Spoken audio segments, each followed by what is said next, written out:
Happy Pay It Forward Friday. Welcome to another episode of Ask Cindy Connector Live.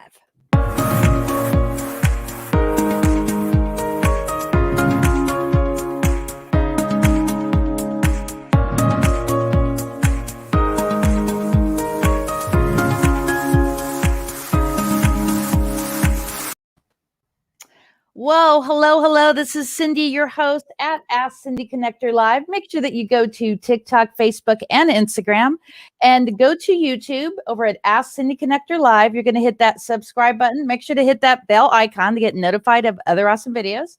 And if you share this broadcast, you actually will get a 5-night Mexico giveaway by just paying it forward and sharing the show. So a little bit about the show. I actually started Ask Cindy Connector here on Facebook about 3 years ago. 10 years prior, one of my networking friends up in Sacramento, he actually started calling me Ask Cindy Connector. So I started this brand, and starting November of last year, I now have a podcast where I'm sharing what people are doing, authors, speakers, small business, network marketing. I'm here to share your brand. So really quickly, I am an ambassador with National Day Calendar. It's Brisket Day, Hamburger Day, and Road Trip Day. Make sure that you go to nationaldaycalendar.com and stay tuned for the first National Day Calendar Summit, which I'll be speaking on how I use National Day Calendar for my podcast. If you'd like to comment today, go to facebook.com at Ask Cindy Connector Live, but first go to streamyard.com/Facebook. So really quickly, my friend Eric, he is back in the house. We're talking about the follow-up and the close, and we're also going to talk about his brand new book. But first off, let's watch this video.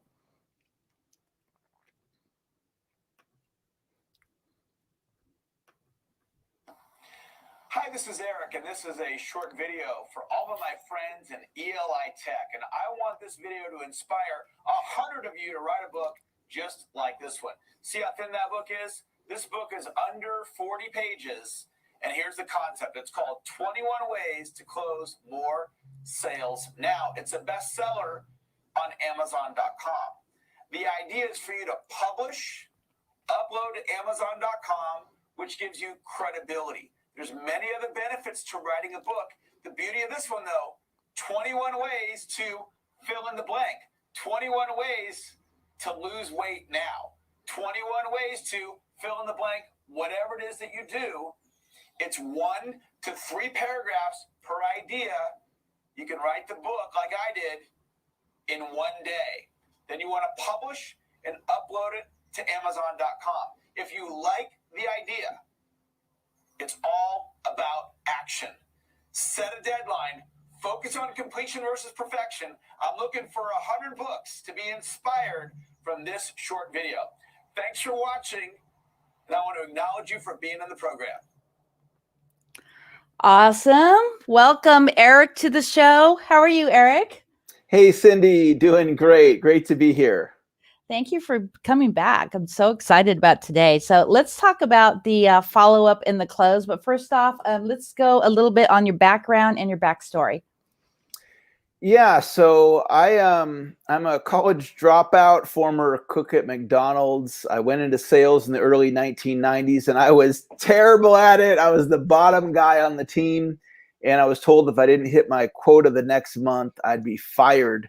And I met my mentor, Dr. Donald Moyne, and within 60 days, I became the top producer in that company. I went from worst to first, and then I had a 3-year run with Tony Robbins, motivational superstar, worked for Tony in a sales role, and started Eric Lofholm International back in 1999. We're a global sales training organization, and our mission is to help people make more sales. So let's talk a little bit about follow-up. It's very crucial to be on top of your follow-up. Yeah. So I think that a couple of just best practices. How do you have your follow-ups organized? So you talk to somebody today and they say, hey, call me next Tuesday at 4:00. What do you do with that lead? So just ask yourself, how effective is your system? And if you don't have a great system right now, just look at the best practices. We can use software to keep track of things. You can use a day planner. You can use a CRM. As far as techniques, one thing that's not really talked a lot about, we need to let deals breathe. And what I mean by that is when you're following up with somebody, it's probably pretty important to you, right? You're wanting to grow your business. You're wanting to close the sale. But you might not be really high on the priority list of that individual. So they might not reply to you, not because they're not interested. It's just they've got pressing, urgent things to get through their day, whether it's in their business or what's going on with their kids, or maybe having stuff going on with their spouse. And so let the deal breathe a little bit. Sometimes I'm talking to clients and they're inserting false urgency. Like, you have to call me back today, when it's really not that big of a deal. So if there is urgency, you certainly convey it. But when we're prospecting, sometimes we just need to let the deal breathe. And then I'll give you one other just real practical tip, is to follow up until they buy or die, take the sale to a conclusion of a yes or a no. And I closed a big deal one time. It was a speaking engagement, and I called the gentleman and left him a message. He didn't call me back. So I called him again and again and again. And I called him 8 times. And on the 9th time, Cindy, he picked up. And my heart started beating really fast, because I was like, oh no, what's he going to say? Because I've been like calling this guy nonstop, right? And when I say nonstop, this was over maybe 6 weeks. Yeah. And he ended up allowing me to come and speak at his event. I had a $25,000 revenue event. Wow. Because I followed up with him until he was going to say yes or no. So when you call somebody 2 or 3 times and they quote unquote ghost you, they don't call you back, follow up until they buy or die, take the sale to a conclusion of a yes or a no. And I also think common courtesy is really important. So if someone gives me a referral, it's within a couple days that I get back to them. Referrals are really huge. So let's talk about how important that is. I think the 72-hour rule should really apply for that. Speed in business matters, and when you can, you want to respond quickly. Sometimes people will email me with a customer service issue. And if I'm at my computer right then and there and I've got 2 minutes to respond, and then they go, wow, that was fast. Now, obviously I can't do that every time, but speed does matter. So when you go to a networking event, you get leads, follow up with them as quickly as you are able to. In the example you gave, referral, follow up with that referral as quickly as you're able to. Speed does matter. Having said that, if you go to a networking event, get a couple cards, and let's say you don't follow up, right? And so now it's been 6 months. Oh, wow. Some people are afraid. Well, I can't follow up with them now because I didn't call them. And I get that, but you got nothing to lose, right? Follow up with them anyway. So, but speed does matter when it comes to business. Well, and it's also reputation. So if I give you a referral and then you don't follow up on the referral, then yeah, that's not a really good thing, because you and I, we've known each other like 11 or 12 years. So we would never do that to each other. But there are some business owners out there who you'll give them a referral and they never get back to that person. Like I got a referral yesterday from my travel business for a party of 10 people to Maui. And I was on it just like that. And I told the guy, I'm actually busy the next couple of days. Are you available Monday at 8:00? So I had a connection with them instead of ignoring them for 3 days and then reaching out to them. So it's so important to be on top of it. Even if you can't have a meeting right away, at least you acknowledge the person's referral. That's just so important. Absolutely. So let's talk about the close. Yeah. So closing's interesting because there's a lot of psychology to asking for the order. And a lot of people are uncomfortable with it. They're uncomfortable with selling. I'll ask audiences, what do you think of when you think of a salesperson? And people typically say things like, well, arm twisting, high pressure, manipulation, used car sales, etc. And as entrepreneurs, we've got to ask for the order. And so some best practices, get clear on your outcome prior to going into the presentation. So you know the exact result that you want to produce. And when it comes to the close, I'm really big into sales scripting. And a lot of people, they don't like the word script. They go, well, Eric, I don't want to be canned or rehearsed or mechanical. I don't want to come across inauthentic. Eric, it's just not me. And that's actually not what a script is. A script is simply words in sequence that have meaning. So what that means is if you're talking and making sense, you're using a script. So when you get to the end of your presentation and you're talking about your product or your service and you're hopefully asking for the order, whether you've practiced it in advance or not, it's still a script. So it's really a conversation that we're having here about preparation, preparation, preparation, preparation, and get clear on what I call the final close. That's the sentence that you say when you ask for the order. So I might say to somebody at the very end of a coaching enrollment conversation, if I have 7 slots available to coach with me, would you like to be one of the 7 clients that I work with? Or are you ready to get started today? Or would you like to move forward? Or which credit card would you like to put that on? And so it's critical that you ask. And as a best practice, if you can get that language down before you deliver the presentation, I'm not necessarily saying word for word, but it's going with a plan. So you're confident and powerful when you ask for the money. Let's talk about the story. So I believe that the story is very powerful. The whole your mess becomes your message. So once someone hears your story, that I really believe that that's really going to help with the close. Yeah. And what version of your story do you tell, right? So the dentist is not going to want to tell a rags to riches story. Like I opened up today, I'm a former college dropout cook at McDonald's.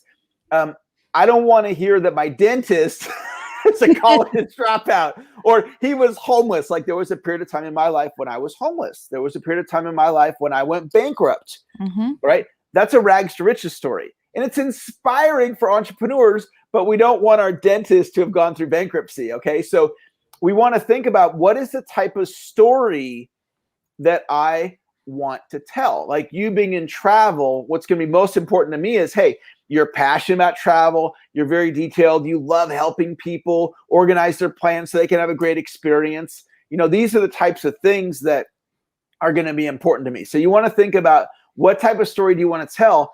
And then people remember stories, and it's a way for them to get bonded to you and have them get connected to you. And people love stories. So storytelling is a very powerful way to persuade others, whether it's your story, your company's story, or stories of satisfied clients, for example. Yeah, I have a really interesting story of a couple I actually met I met the wife on Facebook, and they were going to Cabo the same week that I was going. I do a trip there every October. And so I ended up booking an excursion for them, and I wanted to make them feel important. I want them to feel appreciated. Yeah. So I sent a gift in the mail that was a brownie with the picture of all the excursions and also a coaster. They had them with the Cabo Arch in the back. So they're probably never going to get rid of that coaster. And every time they see that coaster, they think of me. So more than likely, they're going to refer their family and friends to me because it's the whole know, like, trust, and remember. That's right. And what you just said, very few people in travel would do that. So it communicates your commitment to your profession. So within the story, you don't have to say I'm committed. It's evident. It's self-evident through the story. So that's a really, a powerful thing. I love that story. Yeah, and to find marketing ways to just show your clients you're important. Like I don't always send a card or gift saying, "Hey, this is Cindy. Are you ready to book your next trip?" "Hey, this is Cindy. Hey, it's your half birthday, and tomorrow I'm going to call and sing happy birthday to you." So when was the last time we had a half birthday? When we were 12, 13 years old. So it just goes back to being remembered. Can you tell one of your stories on how your clients remember you? Nothing's popping in my head right now. So yeah, just ask me another question. But I think it's something, I'll bring it up. So how are you inspiring your clients for them to constantly refer you, constantly go to, you have like a daily call that you get people on, right? Is it every morning? Yeah, that's a really great example. So I do a Facebook Live, just like what you and I are doing right here. And it's the 15-minute daily motivational call. So Nice. I go live every single day for 15 minutes at 7:45 California time. And people from all over the world they join this call. And the call is not to make a sale. The call is to create value. It's to uplift and inspire people. And so it's just like a radio show, and people, they tune in. And I have a loyal group of listeners, and I have people that come and go occasionally, and then I have new people that come. And so it's a way that I can use my gifts and talents. And then it showcases me as a motivational speaker, right? So business comes to me organically. And so it's really, it's worked out really well for me, and I love doing it. That's awesome. Yeah, I'm actually going to tune back in because I've kind of lost touch of that. So I'll go ahead and send you my email, or you have my email. If you could send me the link so I could sign up for that. Sounds good. So let's talk about your book. Yeah. So my newest book, I just finished the paperback version, and it's going into Kindle. And then I'm going to make it an audiobook on Audible. And Nice. The Kindle's coming out in July, and then the Audible, which I haven't done yet, but I'm going to get it done. And the paperback's coming out in October, and it's really it's called Continuous Sales Improvement. And the idea behind the book is to help people make more sales. And it teaches over 100 different techniques on how they can make more sales. And it's just a tremendous amount of effort. It was an 18-month project to get the book to the finish line. And this is my first book that I have a publisher. So I'm going to be in the bookstores, and that is really meaningful to me. I don't know any of you out there that are authors, but getting on Amazon, you can kind of just do it on your own, and getting a publisher it's for me, it's something as prestigious and something I'm excited about. So it's coming out in the bookstores in October, and then Kindle in July, called Continuous Sales Improvement. Can you name some of your other books? Yeah. So the first main book I wrote is called The System. And that is a really, really great book. That actually took me 10 years, to get that one to the finish line. And that's all about having a systematic approach to selling. So systems for referrals and follow-up and closing and lead gen and appointment setting. And I'm really proud of that book. And my second main book is Sales Scripting Mastery. And it teaches you how to craft a well-prepared, persuasive presentation. I teach 77 different techniques on how to make your presentation more persuasive. Both those books are over 200 pages, and Continuous Sales Improvement's a little over 300 pages. I like the scripting book. I think when we're done with this broadcast, I would like to talk to you about that. And one thing I want to talk about scripts. The scripts are a guideline to what you need to say to help with the close, but also you want to have a script that's based on your personality. Do you agree?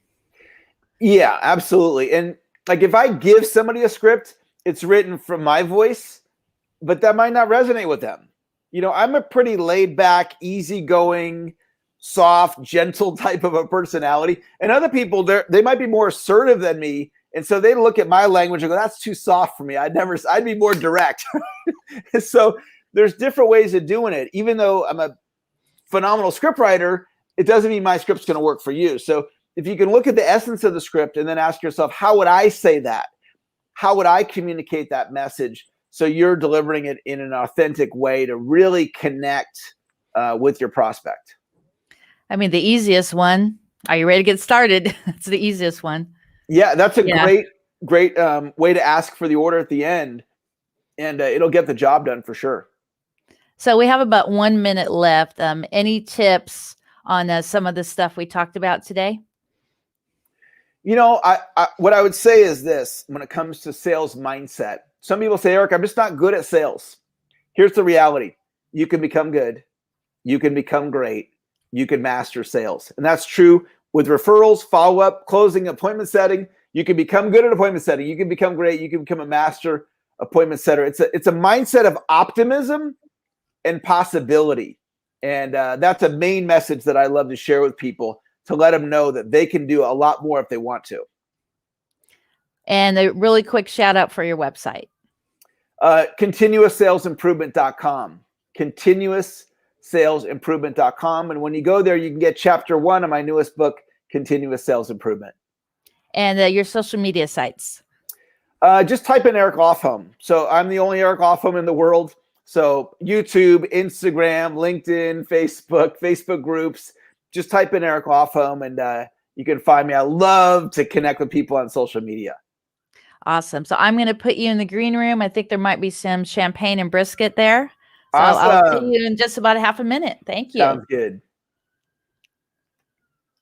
Well, there you go, guys. Happy Pay It Forward Friday. Think of 5 people every single day. Make those calls of gratitude. And of course, surround yourself by 5 people who have more than what you have. They're more successful than you. It's all about who you hang around, and be in positive mindset. Share abundance with people. Add aloha. Make people smile. And just be the reason that someone smiles and is in gratitude every single day. I hope you're having a wonderful Friday so far. And actually, next Thursday, I have a special episode with Casey Everhart. We're talking about the Media Magic Workshop that's actually happening next weekend. So stay tuned. This is Cindy over at Ask Cindy Connector Live. Make a difference. Shaka, baby.